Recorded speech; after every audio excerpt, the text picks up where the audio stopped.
Good morning, everybody. Welcome into Coffee Break, presented by Bath Fitter. DMAC, Rachel V. Hill, hanging out with you here on this Thursday. It's actually my Friday today, DMAC. I haven't even told you this.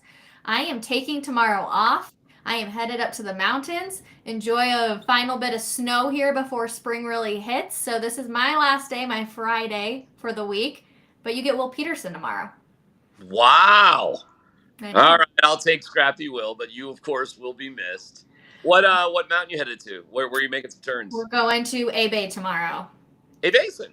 Yep. So I've got a few more days left on my pass. So I'm like, well, I might as well get it in. We got some snow earlier this week. Get it in before it's officially over. So it goes by so quick, Rachel. The time key season goes so quick. So have a awesome day. Good for you guys. Will do. And yeah, good morning to Paul, Giovanni, Justin, Troy, Dom, Edward, everybody. Happy to see you. Thanks for hanging out with us here on this Thursday morning because will Rockies opening day actually happen? We will bring in Jake Shapiro because, of course, he does our Mile High Baseball podcast. Jake, is opening day actually going to happen today for the Rockies, or is the weather going to cause an issue? What happened? What happened to the start time?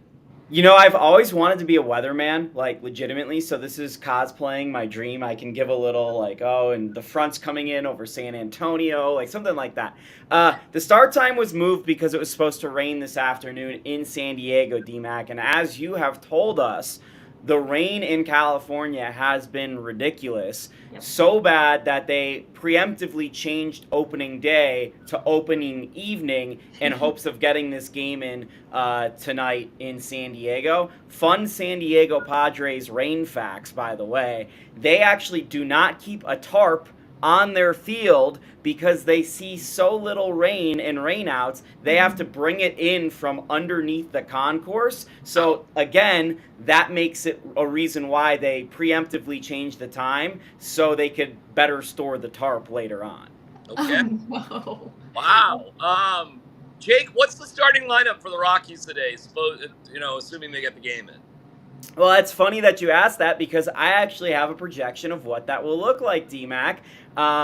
They have not given their official roster yet, but their lineup could be led off by Jurickson Profar if he's able to play today. He was dealing with some green card issues, some stuff with the immigration office, stuff like that, trying to get his contract in. Chris Bryant, Charlie Blackmon playing DH. Chris will actually probably be in right field this year. Profar will be in left. CJ Crone, Ryan McMahon at second. He moves over with the injury to Brendan Rodgers. Jonathan Daza in center field. Montero at third. Diaz behind the plate. And then we have Tovar at short. So it will be a lineup that's not the most fearsome in the National League, but some interesting guys between Montero and Tovar to watch as the Rockies get their youth movement underway, Rachel.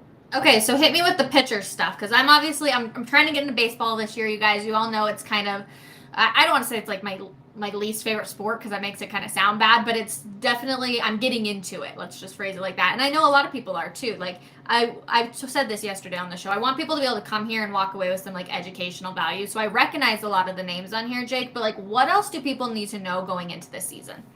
I made a little list there on the left-hand side for the viewers. The most interesting thing with the Rockies this year is going to be the youth movement. Zach Veen is one of the top prospects in baseball. He should be called up at some point this year. He is not on the roster when you tune in today. However, Ezequiel Tovar is. He's the youngest position player in Rockies history. He is projected to have the single greatest season a 21-year-old Colorado Rockies player has ever had because there have not been very many 21-year-olds playing for the Colorado Rockies. Montero came over in the Nolan Arenado trade. He's likely going to end up being the best prospect they get back from that. He only had 50 games played last year, so he did break the rookie minimum. He won't be able to be eligible for Rookie of the Year awards, but he's more or less a rookie. So we're going to be watching those youth movements. Charlie Blackmon, longtime fan favorite. He's in the end of his contract right now, so this could be the last season to celebrate Chuck. He's likely probably out of the big leagues after this year. He is, towards the end of his career. He's not able to really field anymore. He doesn't have the same hitting magic he once did, but he's really fun to watch play, and we'll be looking forward to that. There's some other minor storylines to watch, like who will the Rockies flip at the deadline because they're going to be sellers. Their new bullpen, they look a lot different. They've had some changes in the bullpen. And then there's been some big injuries, Rachel, in preseason with Brendan Rodgers going down in spring training and stuff like that. So if you were ever to get into the Rockies, this could be the year, because no one would ever accuse you of being a bandwagon fan if this was the year you decided to start liking the Rockies. I want to do something this year. But I want to get your feedback from both you guys. And I've been thinking about this forever. There was a book written by Stephen King and a buddy of his, and it detailed every single game of a Red Sox season that they went to one year, and they happened to win a World Series. I think it's called Unfaithful or something like that. Stephen King, okay? The horror writer.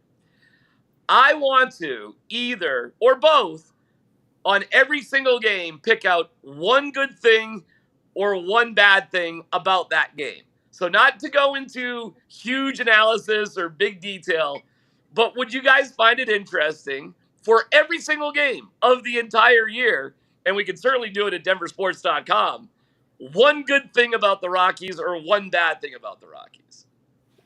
And I could just do one good thing. And wouldn't that be kind of the weird twist on a season that they're predicted to lose close to 100 games? Could you really seriously find one good thing about every single Rockies game? You could. Yeah, I mean, there's definitely always a positive. Now, there can be a whole lot more negatives than there can be positive, but it would be an interesting little twist. Are you thinking just like one story you update every single day? Well, like, I think the Tovar story at shortstop is a really good story. I think he's a fascinating guy. I think being a starting shortstop at age 21, and if you read about his journey, it is just amazing how he got here to this point. So, like, Zach Veen, like Jake mentioned, when he finally comes up, will be a pretty great story. Yeah. Michael Toglia, I think, has some pretty interesting elements and I followed his journey since he was at UCLA. Charlie Blackmon in his final year. I mean, anytime Charlie has something significant happen, it could be the last time for Charlie. Like, what are the good things? I mean, I think it's easy to pile on the Rockies. And James Merilatt has certainly done it, including today, about how Monfort should sell. And, I mean, I get it. I mean, I understand the frustration. There's zero chance the Monforts are going to sell the Rockies. I mean, why would they? So would I be just too much of a pro-Rockies guy? Would I be seriously, the blinders are on? Would I be some sort of wonk for the Rockies if I just wrote one good thing to know about the Rockies every day? I said it on my podcast, D-Mac. If they lose 100 games, they still win 62. So it's not that hard to find positives in a baseball season. And in fact, of the hundreds of Major League Baseball games I've covered, I can only think of a handful where there were no positives and it was really that bleak. But you speak of Charlie Blackmon, and I'm just going to share a really cool Charlie Blackmon story from my time covering the Rockies on a day-to-day basis as a beat writer. So the Rockies have this tradition where if a guy hits for a cycle, single, double, triple, home run in the same game, other players on the team give him a uniform, particularly other players who have cycled in the past or have won a Gold Glove, something of significance. So when Charlie Blackmon cycled, finally, he came up short like 3 or 4 different times, but when Charlie Blackmon finally cycled, it was at the very end of the 2017 season.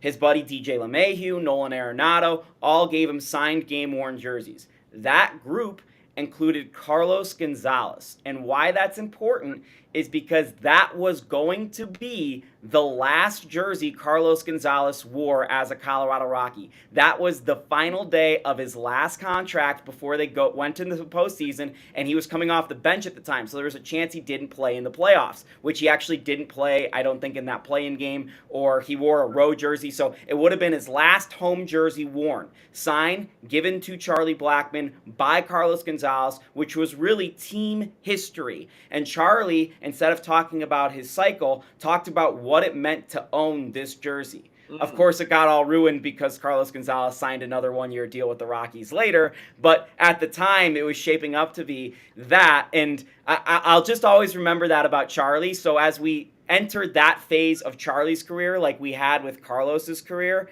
It'll be interesting to be in the clubhouse every single day and see the interactions and the wisdom of Charlie Blackmon pass through to the younger guys like Tovar and Veen and Montero. All right, here's what I'll do.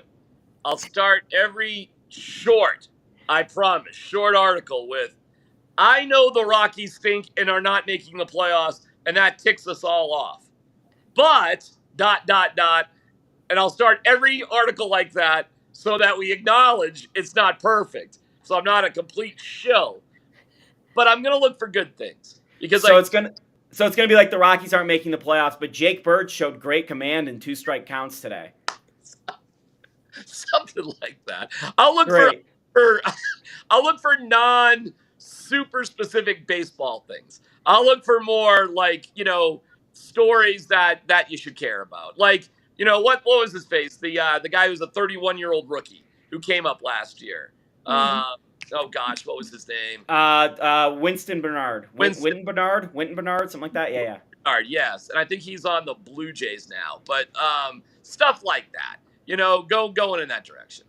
Okay, not that I ever want to take anything away from our website because there's great stuff over there, but I feel like this would do really good as like a Twitter thread, and Jake, maybe you tell me, where it says, I know the Rockies suck, ... but, and then you have it be like what the good positive thing is. I feel like that would do really well, and people would like, tag along and kind of join in and probably do their own. I know the Rockies suck, but I feel add on to it. Yeah. The only thing is, and this is a Twitter thread, not a story, DMAC, you're committing yourself to watching 162 Rockies games if you do this, which nobody does, by the way. Not even like, the only person that watches all 162 Rockies games is Bud Black. Nobody else does this. That's true. I think even Bud works on a vacation somewhere in the season. Right. I always laugh when the broadcasters of the Rockies take vacation in the middle of the season. I mean, to me, that's the funniest. Like, the baseball only goes April, May, June, July, August, September, a little bit October. So it only goes for 6 months. Like, you can't get in your 3 weeks of vacation during those 6 months where there's just like you just turn on the broadcast and like, well, so-and-so's on vacation. Vacation? You only have a 6-month job. And there's days off, not a lot, but there's actually days off during the month. Yeah. And you just kind of work at night. For the most part. It's so quirky. It's so quirky. I see people in the comments that are saying, how many games are the Rockies actually going to win this year? So, of course, that leads us into it. 65.5 is going to be the number. Under or over that number, DMAC, for wins when it comes to over. Come on. They're not going to drop. Over. Probably not by a whole heck of a lot, huh? Like, what are we looking at? Like 94. How many did they lose last year, Jake? 98. 94? They went 64 and 98. Oh, no, that's their worst record ever. Last year they went 68 and 94. Sorry, dyslexia. Yeah. Brain. I bet they have a year like that. So I'll go over like last year. I don't think they're worse. I don't think they're worse than last year. It depends. Is Chris Bryant going to be out for so long? Because isn't he the one who hurt his back sleeping on the beds? Listen, that was a really rough 5-star hotel in Detroit. Yeah. A 5-star hotel in Detroit is like a 2.5-star hotel in Denver. So, I mean, I think it was made up. Of cinder blocks and Reese's Cup covers. So that's what his bed was in Detroit, and that's a 5-star. That's sleeping at the Ritz in Detroit. Tough life, Jake. Are you taking? I believe he was like at Eminem's mother's house across 8 Mile, and that's a 5-star Detroit hotel. I've never been to Detroit, but Jake. So I'm officially back covering the Colorado Rockies. In my preseason predictions, I have never been off by more than 2 games of the total amount of wins. So listen to me when I tell you the Colorado Rockies are going to win 64 games this year. They're going to go 64 and 98. They're going to tie for their worst season they've ever had. And it's not because Chris Bryant is back or whatever. That's awesome. He's going to help out. He's really going to help. their pitching is abominable. Their pitching is really, really bad, and it's going to hurt them this year. And that's why I have them having their worst season ever, tying for their worst season ever. However, I do think this will be a little bit more exciting than last year, even though they will win 4 fewer games. Hey, Jake, how committed are you to going to Rockies games this year? What are you going to do? I'll probably call you from there and talk on the drive about the Nuggets. Is probably what's going to happen. I mean, do you see yourself 81 home games? How many do you think you're getting to? Not 81. I used to go to about 60 a year when I was on the beat, 60 home games, and then I'd go to about 20 on the road as well. Whoa. I think I'll probably go to, if I had to guess, maybe 30, 25 home games. So I'll probably go to 1 a series is the plan. And D-Mac, you got to keep in mind where I am in my stage of life right now. I'm not a broke college kid anymore with nothing else to do but eat the free hot dogs that the Coors Field media provides you. I'm planning a wedding in all my free time, so I'm going to get in and get out of there. Yeah, and by the way, just to let you know, free popcorn, Rachel. Yes, they do. Free hot dogs. Free ice cream. Free soda. But if you want any other food, you got to pay like $14. I can make a meal out of ice cream, popcorn, and soda. Count me in, baby. Let's rock and roll. Yeah. Okay. Jake, real quick, how many games are they going to win before they return home next Thursday? So they play 6. And I can give the starting rotation too, what that will look like in the first 6 games. Marquez is pitching tonight. Freeland will pitch tomorrow. Then Urena, Gomber, Feltner, and then for the home opener, we'll probably actually get Kyle Freeland, hometown kid, starting again at home.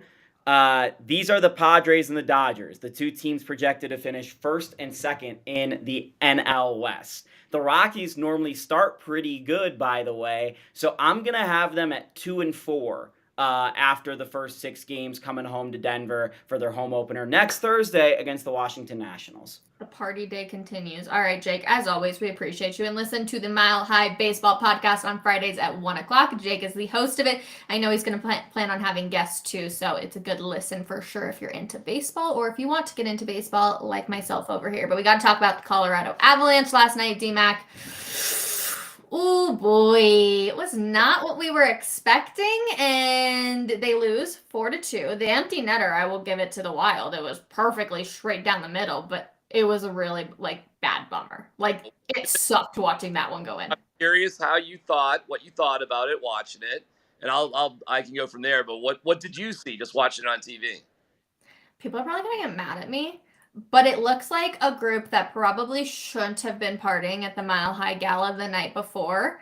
A big game. And it was a big game for them. It just looked like they were off. They weren't 100% there. There was a lot of missed passes. It was all correctable things, let me say it that way. But it just felt like things were off and they weren't going. So I'm happy it looks like it could be correctable for sure. But it did not look like anywhere close to Avalanche playoff hockey, which is essentially what last night needed to look like. Well, it's funny you bring that up because it was noticeable how clean shaven and everybody had a haircut and a shave. Everybody, that's so funny you say that. There was a big benefit gala. I was told that everybody was, a good boy and they got out of there early. I mean, the game was late at night the next night. I don't know how much of a distraction that was, but Jared Bednar said we had too many passengers and clarified that it wasn't the top guys. So do not be surprised. And then said they would find out soon who he was talking about because he was going to have a series of one-on-one meetings. He also admitted Georgiev did not have his best game and, was really disappointed top to bottom with the effort that they gave.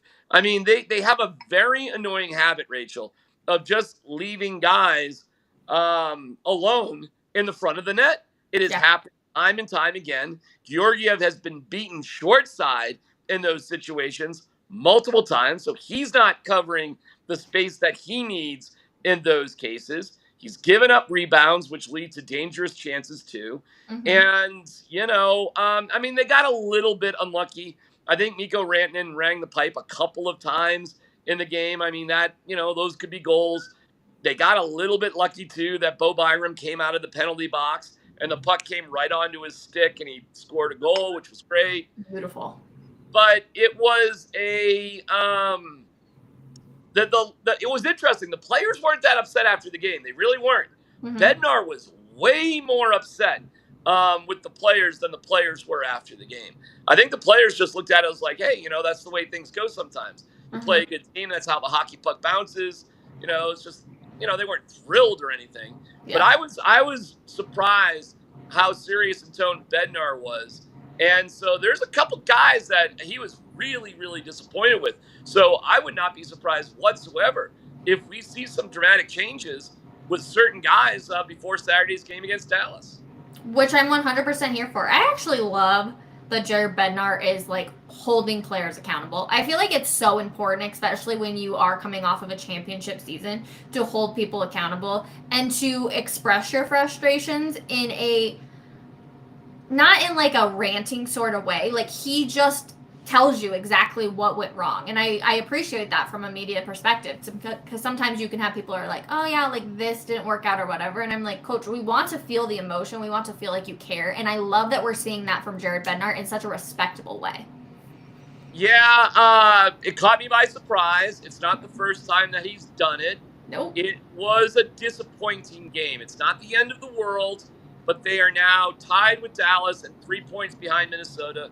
They have a game in hand to both teams, and they'll always have a game in hand because they have that silly, game against Nashville at the very end of the season. Yeah. So, I mean, it's out of their control right now a little bit because it's 3 points behind Minnesota. Yep. But to just be real, they have accumulated 49 points on the road, Rachel, and 45 points at home. They are a better road team than home team this year. Yeah. They had a better road record than home record in the Stanley Cup playoffs last year, only losing one time on the road. Yep. So, again, it's certainly not time to hit the panic button, mm-hmm. but there are reasonable levels of concern, meaning that they could play pretty well and things could get away with them because they just lose their concentration for a little bit. So they'll play, 56 minutes great, and for 4 minutes they're garbage, mm-hmm. and they're passengers on the bus. And if you're a passenger on the bus and the wheels go round and round, sometimes you fall out the back and you can get run over. And you just can't have that. You've got to be pulling in the same direction. They've used that metaphor quite a few times. We need more drivers than passengers. And last night they had too many passengers. Isn't it funny how yesterday we were talking about Lars Eller and we were like, oh, Lars, yeah, thanks for all your help, buddy. I really appreciate it. And then, of course, he comes in with the second goal on the night. It was a great goal, but listen, don't let Lars off the hook. It was a nice goal, but it was really made by a brilliant pass by Devon Taves. And, hey, Johnny on the spot. Eller got his stick on the puck. Good for him. Yep. All that. But, let's look at the rest of the game. I mean, JT Compher didn't get a shot on net. Alex Newhook, was a bit of a ghost. Sam Girard got bullied in front of Georgiev and allowed a crazy look. Talk about a lack of concentration from Georgiev, okay? And listen, maybe Girard's got to battle a little bit stronger. But that was a soft goal, man. I mean, it was a backhand flip. It wasn't a hard shot. That was bad. I mean, you give up that stuff. And then Cale Makar, which is so weird to say anything critical of Cale. I mean, you got to make a little bit more of a conservative play if nobody's behind you on D, got his feet crossed up. And the Avalanche, Rachel, that was only their third shorthanded goal allowed all year. They were tied with the Wild for the least amount of shorthanded goals allowed. And technically, because there was a delay of game that caused the 6-on-4 late when they got an empty netter, that was a second shorthanded goal. So for an Avalanche team that had given up 2 shorthanded goals on the whole season, they gave up 2 last night. It's frustrating, and you want the big names to show up. We're still on Mikko watch. It's like, all right, Mikko, and I know they're putting like shots on net, and Nathan McKinnon had that one that bounced off the what's his name? Who's their goaltender? for last Avs? Yes, bounced right off of his helmet, which sucks. But they have to show up in those big moments. Like, you have to have your stars show up in those big moments against really good teams, because now they're third in the Central.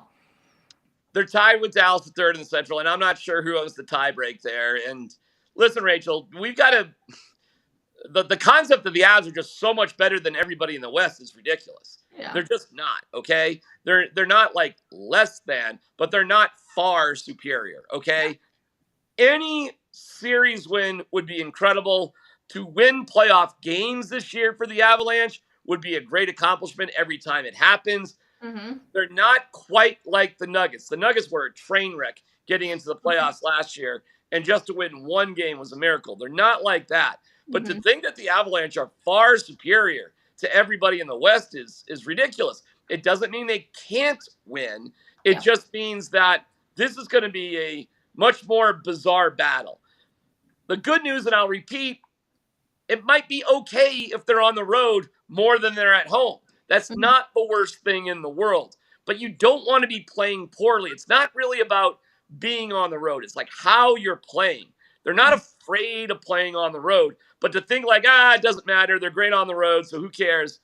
I'm not buying that. You've got to find yourself. You got to find a rhythm of consistency, and they just haven't been consistent all year long against playoff teams. They've beat up on non-playoff teams, but that was the fourth or fifth game in a row, maybe fifth game in a row, they've lost to playoff teams.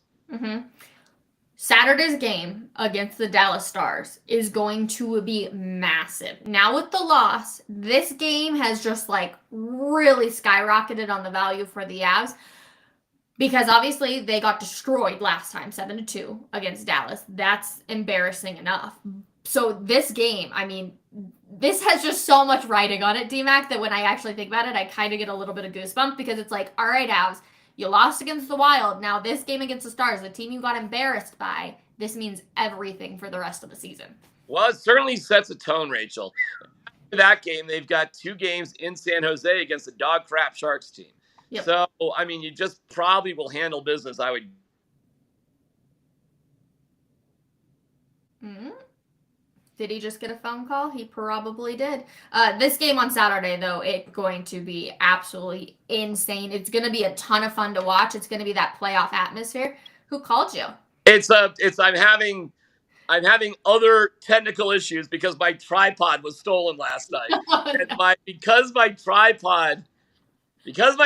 And this is a danger watch right here for my technology. Because my tripod was stolen, I can't charge my phone the way I need to charge it. I had an issue overnight, so I am losing battery like you cannot believe. But if I plug my battery in, I'm going to lose connection completely. So I'm just giving you fair warning right now. The next time I go out, I'm done. I mean, I'm toast. So we can go through these tripod getting stolen. I can do it really quick. After every Avs and Nuggets game, I set a tripod in the same chair in the press room. I've done that all year since October.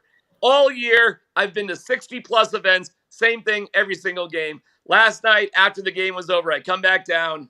No tripod. It wasn't around. Nobody said they saw it. It was just gone. I have alerted the authorities to find my tripod. But and I thought I had charged my phone overnight, Rachel. I swear to God. And my stupid cord is fizzing out on me. So it's really a battery issue more than anything. And I can't plug it in because I don't have my tripod. And there's no way, because it's at the bottom for me to. Anyways, whatever. Heads up, Jake Shapiro. My power is going to go at some point. So. What percentage are you at? What's that? What percentage are you at? I'm at like 10% right now. And I've gone down like 30% in the time that we've been talking. I thought I would have enough. I thought I would have enough juice. All right, listen, if I have to run laps for being ill-prepared, if I have to run coffee break laps, it's understandable. Turn your phone horizontally and then just plug it in. Does that not work? Do you want me to try it? We might as well. We've already told everybody what's going on. Jake, be ready. All right, I will try. Be ready, Jake. This is an ugly process. The Denver tripod thief, somebody says. I love it. See, now I don't. Hold on. I got to see some. Okay. All right. Okay. Is that all right? I might be okay if that's all right. That's great. All right. Well, we'll give this a shot. Well, whoever the Denver tripod thief is, we're very angry at you. So don't do that. It's not chill to steal other people's stuff. Yes, it was disappointing. I cried about it like a baby. I'm trying to blame everybody except for myself. We'll see if it resurfaces. We will see. Okay, I believe we've got Andrew Mason hanging out with us because we need to talk about lessons learned. First of all, Andrew Mason, good morning. How are you today? Doing all right. I mean, this is how much I value this show and being with you guys. I'm actually going to miss the first pitch of the Atlanta Braves season. What? To join you. Wait, you can put it on in the back. I won't judge you. Actually, I'm not. You got it on the phone? He's Okay. watching. He's lying. He's lying. He's completely Listen, this is lying. sports show. We're here for everything. No, he's completely lying. He's full of crap. He's lying. But I'm here. Yeah, no, it's good to see you guys. We appreciate the time. No, for sure. First of all, have you ever had anything stolen in the press box? Not yet. Knock on some Now, wood. listen. You never know. I mean, stuff. I don't want to count my chickens before they hatch, but so far, I feel that. and I've been going to press boxes for. I mean, I think the first press box I was in, beyond like a high school press box, was my freshman year in college. So I've been going to press boxes for 28 and a half years now, and I haven't had anything stolen yet. All right, now, to be clear, it wasn't in the press box. It was in the press room after the game. And I know if you want to just blame me, I get it, because I just left it unattended. But I'm so particular about one seat. Like, I love sitting in one specific seat, and I have my personal and technical reasons for doing it. And so, I mean, oh my God, I was just in a tizzy. Because not only did I not have my little, tripod, somebody sat in my seat. There was a nice guy. I know him, JJ. And I'm like, okay, JJ, what, you don't see that I sit there every freaking game? All right, fine. It's not my inherent right. I don't have my name on it. I don't have a personal seat license for the press room seat. Okay, wait a minute. So no item was stolen. Someone just sat in your seat. No, it was both gone. See, I put the item on the seat to save the seat. Okay, that's not cool. Like, it's you put something on the seat, that's the marker. Okay, I'm sorry. Like, I've done that hundreds of times. Yes, you don't. That is absolutely 100% not cool. If I were to write up a code of conduct for press areas, press boxes, one of them is if you see anything in a seat, it's taken. Sit somewhere else. Yeah, but I'm not upset with JJ because of that, because somebody had already moved my tripod when he sat down. It's not like he saw it and moved it himself. It wasn't there. So it's the person who moved the tripod. Then they're in the wrong. Yeah, not JJ. He didn't really know. That was my own little kerfuffle. But did you get the tripod stolen? Then the tripod's just gone. It was like. There was one other time it got moved, but it got moved just to a shelf on the side of the room. And it's like, okay, there it was. But it was just gone. I mean, just gone. I'm going to assume it wasn't actually stolen. I'm going to assume but then again, why would anybody associated with the press take it? Like, why? Like, what is the purpose aside from stealing it? Yeah, I'm going to give you the exact story the exact opposite story, because this is my experience with the Broncos. Twice last year, I absentmindedly left my tripod out at the on the box, the press conference area outside at Broncos headquarters, and it was still waiting there the very next day. Yes, and I have left things at my press seat for a Nuggets game. Yeah. After a game, an hour later, and it was still there. So this was a very, very, very, very, very unusual circumstance. And, Zach is trying.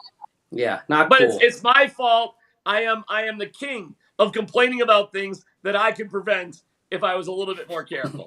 So it's like press box etiquette, media etiquette, whatever we want to call it. Let's move on to lessons learned, though. Do you both know Carrie Underwood?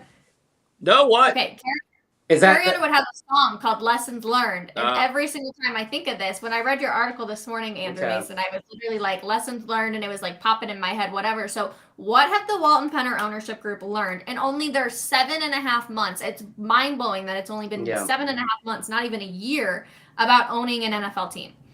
the right people for the right job? It was interesting because the answer that Greg Penner gave, he touched upon kind of learning about the fans and learning about their frustration. Like, look, I get it. Like, it's the last 7 years have been rough. But to me, the big thing that he talked about was about having the right people, building the right culture. I mean, it was there's something that happens a lot, by the way, and we're all guilty of it in media. But when somebody praises what they have in the moment, it's always interpreted as like, oh, well, he threw so-and-so under the bus. And yeah, he kind of threw Nathaniel Hackett and everything from last year under the bus, but I think it was more about being positive about what he had brought in and what has changed just in the last couple of months than anything on Hackett specifically. I mean, it was a bad year. I think if he had to do it over again, and I'm putting words and thoughts into his mouth and head, I admit that, but I think if he had to do it over again, he would have had the purchase of the team happen 6 to 8 months earlier, when he could have actually named the first coach rather than inherited a coach and inherited people that turned out couldn't do the job. But the fact that he learned that lesson this year, I mean, if you didn't learn anything from last year, you've got issues. But clearly, I think I think he's learned more about what he does, about what he wants, and I think probably is going to learn things is kind of trusting his instincts as far as, okay, I don't like the way this is going. I've got to get the right people in and fix it. Can I give you like a very quick thing on that? Because I think Mason's on to something. Very quick. I think it's not what he's learned, it's what we've learned about the Walton Penner Group. And I think there's good news and okay news with it. I don't think it's bad news. So there's nothing bad. That's a positive sign right there. There's nothing bad. There's nothing bad, but I think they've given us enough clues as to why they bought the team. And it's kind of interesting because you have to look at the Washington Commanders. 2 bids for $6 billion for the Commanders. The Broncos sold for 4.65.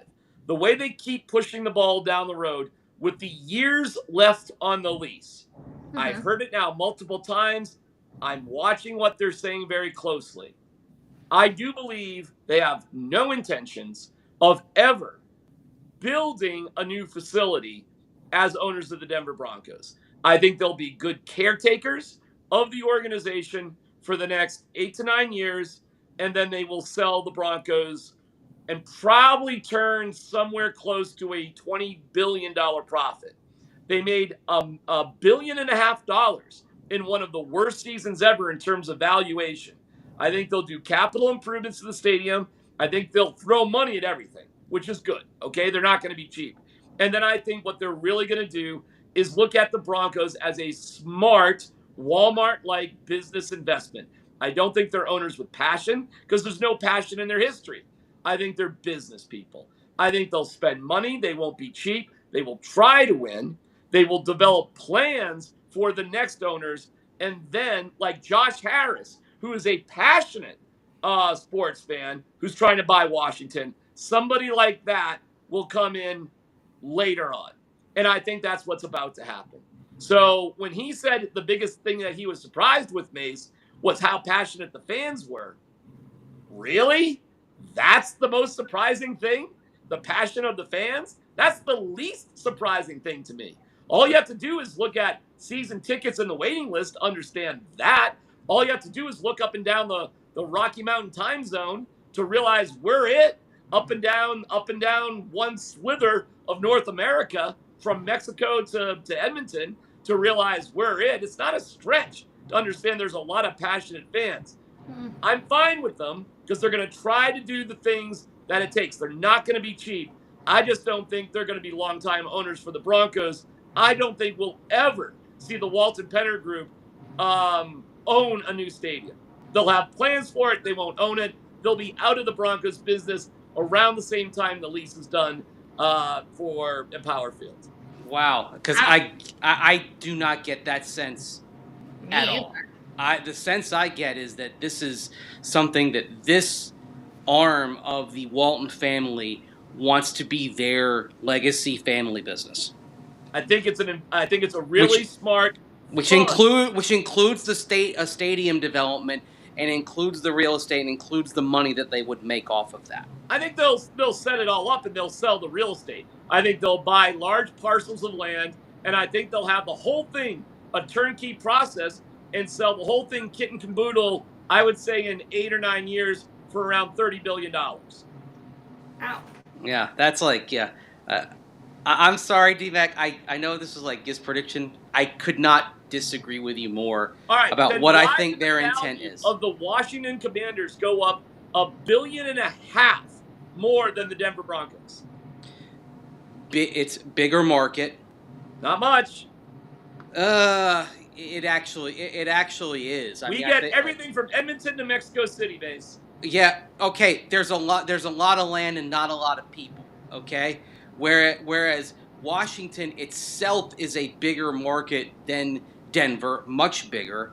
If you just take a look at how many people are within, within even just like 50 miles, but then go beyond that, the entire state of Virginia is basically Washington territory, right? And I mean that's what that's all right. It's a bigger that's market. 2.5. Yeah, okay. It's a bigger market. It's that's actually the biggest thing that has to do with it. The thing that is interesting is that it is a distressed asset because it has been driven in the ground, but it is also considered to be a high ceiling market because we have seen until Dan Snyder, Washington, in terms of fan passion and fan avidity, until Dan Snyder drove this into the ground, Washington was basically the East Coast Broncos in terms of season ticket waiting list, in terms of how engaged the fan base was. And part of the value of that is the sense that, all right, properly managed, we can get this back to where it was in terms of a customer base being bought in. That's why that plus the market size, even though the stadium is terrible out there, and it's going to, the Broncos can get by with not replacing Empower Field for another 9-10 years. Where they're playing out in Landover, Maryland, FedEx Field, that place has got to go. Mace, I think if the Walton Penner Group was more serious, they'd be more clear that they're definitely going to build a new facility, period, the end. And they wouldn't worry. They wouldn't worry about. They're 7.5 months in. I mean, you're basically. So you're figuring out what do you want in a stadium, and you know what, that may well change over the next couple of years as new facilities, new stadiums come online, and you keep getting ideas. They then say it. Stop mentioning how much more years are left on the lease. Just come out and say it. We're going to build a new facility. It's going to be unbelievable. It will be state of the art. Every single time it comes up, Mace, they bring out the length of the lease that's left on the stadium. They do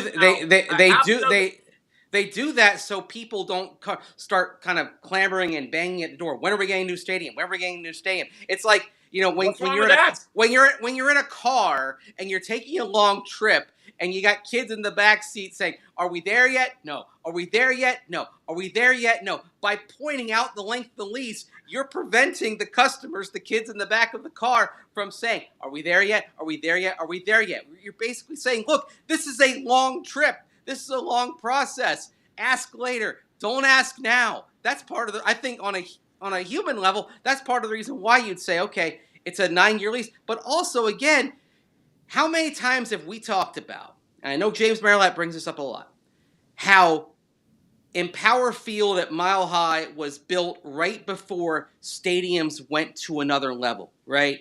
Like a few years later, we were talking about all the bells and whistles at State Farm Stadium in Arizona, in Glendale, Arizona, where the Cardinals play. It's basically Empower Field is kind of the the guaranteed rate field, aka Old Comiskey of the NFL, because that place, or New Comiskey, because that place was built right before Camden Yards changed the game. So you want to be as judicious as possible because you don't want to be on the wrong side of an era change in stadiums. You would actually rather be at the forefront in terms of building something new, something that changes the game for everybody else rather than on the other side of that.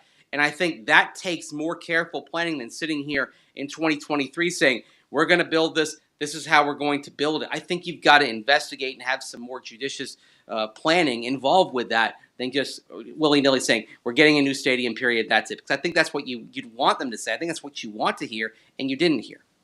I have to, hold on one second. I did a poll up on our YouTube. If you're watching on our YouTube, I saw the comment from Justin. It was like, we need a poll on this. The poll is up. Who do you agree with, DMAC or Mace? I agree with Mace. I think that they're just trying to temper expectations of, hey, this isn't going to happen right away. Because the second, I mean, think about it. Since they put out this survey, I feel like every single show, every single day has talked about the new stadium at least once. Like, if you don't. It's a new stadium and facility is going to happen. Mm-hmm. It's just not going to happen at the hands of the Walton Penner Group. They're just going to turn it over and sell the franchise. I think it's listen, I understand where you're coming from, Mace, so I don't want to belittle your opinion whatsoever.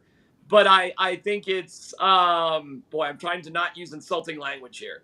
Because this is what I do all the time. I tick people off because I unintentionally insult them. Are you saying that I have a naive opinion? But I don't want to say that because that sounds insulting. And well, that's exactly you don't want to say that, but that's what you think. So now I know it's what you're thinking. See, right, I mean, but I don't. You didn't have to say it, but I knew where you were going with it. So I don't have any problems insulting people that I have no relationship with, but I don't like insulting people that I actually like. So I'm going to try to stay away from that sort of language, and I'm just going to say, in my opinion, I have heard the code words about the length of the lease, and I get it. But I hope you'll also hear what I'm saying. I think they're going to spare no expense to try to do the best they can to win. What was extraordinary recently is the value of Washington over Denver in less than a year. And to think that the Broncos are now basically worth $1.5 billion more based on the valuation of the Redskins, or the Washington rather, sorry, my bad, about Washington is it's remarkable. Okay. It's a terrible name anyway. The commies is like, no, I should be better. That's my bad. Yeah, that's a terrible nickname anyway. Well, they should have just stuck with the football team. They should have just been the Washington football team and then let a nickname kind of grow organically. But that's neither here nor there. Washington.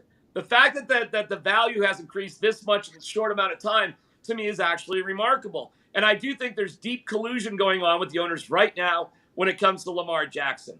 So I am always suspicious of billionaires. I don't think they're necessarily bad people, but I think they are absolutely colluding to keep the price down on quarterbacks. I think they hate Jimmy Truckstop Haslam with the Browns, who kind of rewrote the entire market by himself.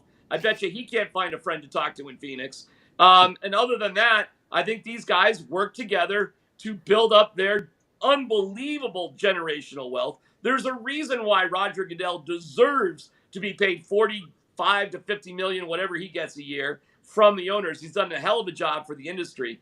And listen, on the down low, guys, there's going to be a European division in the NFL at some point. And likely it's going to be 4 teams. When that happens, I'm not sure. But I think by 2040, it's a 40-team league. Okay. And so, including 2 to 4 teams in Europe. So the concept of announcing that you're going to build a new facility isn't going to provide people with pitchforks and lanterns. Nobody's going to be upset with you. Nobody's going to be banging on your door canceling season tickets because you announce it. Just the opposite. They're trying to temper expectations, in my opinion, because they're not going to do it.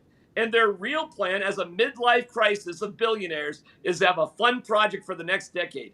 There's nothing in their history to indicate they want to pass this down to their children, and there's nothing with their adult children to indicate they would be interested in picking up with the Broncos. You just said something that said there's nothing in their history to indicate they'd pass it down, when Walmart as a company has literally been passed down from generation to generation, starting with Sam and Bloodwall. Yeah, but I'm not, Mace, I get it. I understand wanting Walmart passed down to you. There's nothing to indicate the kids have an inherent interest in picking up the baton about sports ownership. Walmart? Yeah, there's probably loads to think about, going in that direction. Sports ownership is passion, okay? It's passion, and you need that. Josh Harris has passion, and that's why he's trying to buy Washington right now. Greg Penner and Carey and all the Waltons. Robson Walton didn't know how to pronounce Goodell's name. I mean, this is not a passionate sports family. They looked at Cousin Stan. He was fun. He's passionate. Okay, sports runs in the Kroenke veins, all right? It does. There's nothing to indicate it runs in the Penner veins. Nothing, zero. And I'm fine with it, guys. I think they'll be very good caretakers, as other owners of the Broncos have been. Edgar Kaiser only owned the Broncos, guys, for 3 years. The original owner of the Broncos only owned the team for 1 year. It's not unheard of. Not everybody dreams of being an NFL owner. It's a fun club to be in when the kids leave the house and you need 10 years to kill. Oh my God. Okay, wow. Well, as good business people, the long-term, wow, I can't talk. I'm just going to skip over what I was going to say. The long-term plan, a way to keep wealth is to keep it in your family, because it's only going to go up and up and up and up. And even if they don't want to be involved, they can just hire people to have to figure out everything else. But that's right. Listen, I've said it a million times. Welcome to Wrexham. It's great to have the wealthiest owners in sports. They're going to throw every penny at everything. So when they said the following, they were surprised how many fans were into the team, and we have to hire the right people to do so. Okay, you didn't know there were a lot of Broncos fans. All right, I guess. And they didn't. I mean, they didn't say that. They talked. That's exactly what they said. They talked about about understanding the passion, understanding why people are frustrated. I mean, in other words, what I got from Greg Penner is like, he's not going to get up there and denigrate and basically say, the losing streak to Kansas City is somebody else's problem because they weren't part of it when they got here, like Nathaniel Hackett did. No, he understands that it's the Broncos' problem that he bought into, and he's trying to fix it. Final comment, D-Mac. All right, the ownership group has had a million baby New Year moments, and this was another one. I'm not disrespecting them. Ryan Reynolds and Rob McElhenney were surprised the pub owners really, really cared about Wrexham. I mean, it's like that. Watch the TV show, and you'll see what I mean. Real life Ted Lasso. All right, Mason, how are the Braves doing? They're top of the second. It's scoreless. They squandered a leadoff single in the first. So well, but hey, it's real baseball. Like let's be happy. I think D-Mac and we disagree on the outlook for the Penners, but I think we agree that it's wonderful that baseball season is starting.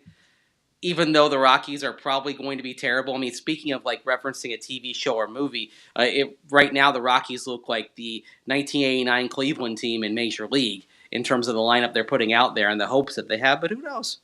But really quick, and I'm sorry to step in here, but what would the problem be if they were just in it for 9 or 10 years, but willing to spend every single penny? What would be the problem? I don't have a problem with it. Neither do I. I just don't see that as their outcome here. I don't get any sense that this is a relatively short time ownership group. If you're talking about a decade owning the team, that is short, because you look around the NFL and before the Broncos there had not been a team sold for 4 years, right? And that was the Panthers. Now we have the Commanders potentially on the heels, but you haven't had sales very often. Now you may see some more sales going forward because you may see some families cash out because of where the value is going. I don't see that from this group. I actually think they look at the chance to develop a stadium, develop a district around it, and say, we're going to build that, but then we want to cash in. We want to keep cashing in off that as far as the people renting apartments, the restaurants and all that. I think they see that as part of the legacy business they're building. Yeah, tape it shut, D-Mac. Mace, I know. This is. I have a feeling this discussion is to be continued.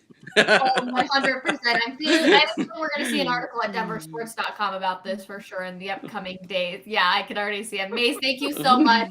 Enjoy your Braves game. Baseball is back. An update. Aaron Judge scored the first home run of the season for the MLB. So there he is. Aaron Judge doing Aaron Judge things. D-Mac, are we going to see an article on this at denversports.com in the next Yes, of course. Everybody will say I'm wrong and how hateful I am and all that. But, I think there's plenty of good news to pass along as well with it. I get it. Reading the tea leaves is just something that's part of sports, and understanding motivation and why people do what they do, Rachel, is critical in understanding anything in life. And I've spent a lot of time trying to figure out why they wanted to buy this team, and I think I know why now. Okay, well, we'll look forward to reading it. denversports.com. Get ready for it, everybody. I'm glad the idea sprung here on Coffee Break. Let's move in to the MVP voting for the NBA. It is so close, D-Mac. 2 points separate Joel Embiid and Nikola Jokic. It is 788 for Jokic, 790 for Embiid. Jokic has more first-place votes with 42, and Embiid has 40. How are you feeling as we kind of go into the final straw poll there? Well, I think it's ridiculous. One of the reasons why it's like it is because Brian Windhorst, who just went on an epic monologue anti-Nikola Jokic on ESPN, voted for Jokic third, not even second, third behind Giannis. So Brian Windhorst of ESPN is giving more credit to guys who have missed collectively twice as many games during the regular season as Nikola Jokic, and is trying to prove himself right and has the power to do so. It's a straw poll. It's not necessarily indicative of a final tally, but denying Jokic of an MVP if they lead in the West and he averages a triple-double is absolutely, unquestionably one of the greatest travesties in the history of award recognition, Rachel. You can't do better than being the best player on the team with the best numbers of the year. The end. And if that's not worthy of and not ducking Joel Embiid in Philadelphia, and he did not duck Giannis in January. That was a different situation. I know James Marilette's all in a tizzy about one stupid game like that, but I'm sorry you've used tizzy twice today. I love the word tizzy. I'm trying to figure out how to use lick splitter more, and bamboozled is fun to work in a conversation as well. I love it. But that being said, Rachel, if it doesn't happen, and I've seen people say, well, I'd rather have a championship than the MVP. And I'm just here to say it's not one or the other. The MVP is the regular season. A championship is the postseason. You can have both. It's okay. You don't give up one for the other. It's about respect. The only thing I would say, if somehow not getting the MVP puts a certain chip on the shoulder of Jokic and the team, and that results in better focus and motivation, all right, maybe it's a good thing. I'm here for it. I don't know. It's so weird to hear the arguments that people have against Jokic that sometimes you just kind of have to roll your eyes at them. But people honestly, not to put this back on you, D-Mac, but people believe their true thoughts. You believe what you believe about the Walton Penner ownership group. Mason, I believe that. But the stats for Jokic are just so prominently there that I don't know how you can argue against that. Literally a triple-double. How many games now have they won? I know they had a small streak where it fell off, but how many games has he won, have the Nuggets won when he's had a triple-double?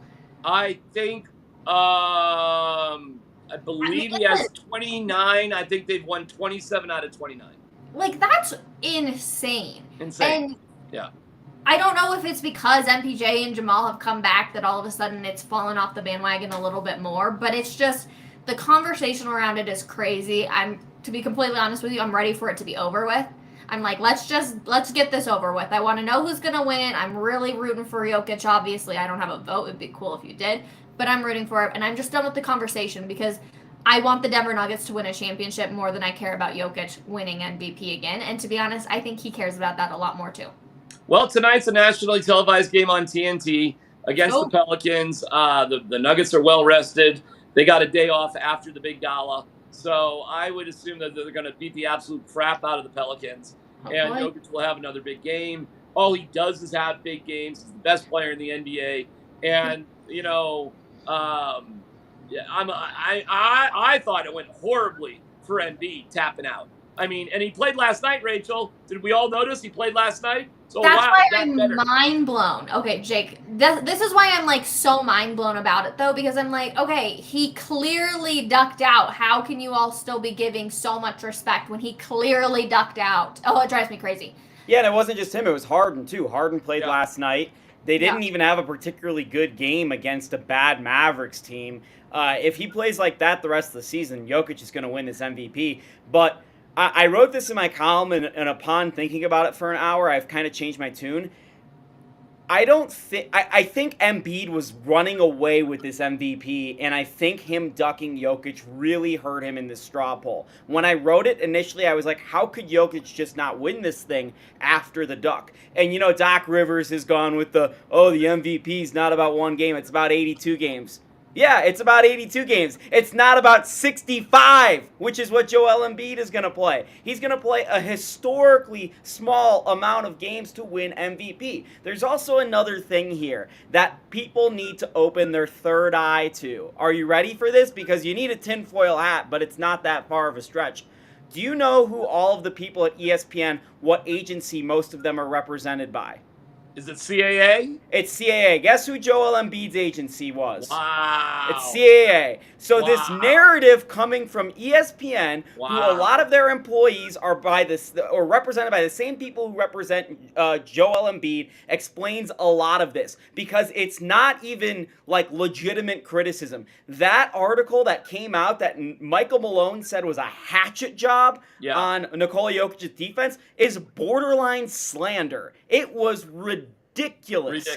So this is not a fair fight. If they're going to give it to Embiid, give it to Embiid. And if the Nuggets are going to feel some type of way, like D-Mac said, and motivated to win a championship, that's great. I have a hard time believing that they're going to be inspired to be a champion by this stuff because the Nuggets, for 50 plus years, they live in this world of just constantly being disrespected. And even if they won a title with Jokic, someone's going to poke a hole in it. So I don't care. I enjoy watching the greatest basketball player I've ever seen. One of the best basketball teams we've ever had the fortune of watching. Whatever happens, happens. But Embiid, as a big middle finger to Joel Embiid, it would be awesome if Nikola Jokic won it 3 times in a row. And by the way, that note, full credit to the Nuggets for the all-time troll on the injury report listing Jokic with calf tightness. Calf tightness.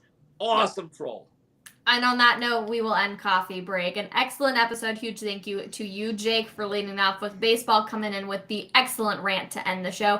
Huge shout out to Andrew Mason, too, with the great debate with DMAC. And to all of you, too, in the comments, we appreciate you every single day for hanging out with us. And Will Peterson and DMAC will be back with you tomorrow morning, along with Jake, for another episode of Coffee Break. I will see you all on Monday. Have a wonderful weekend. Bye, everybody.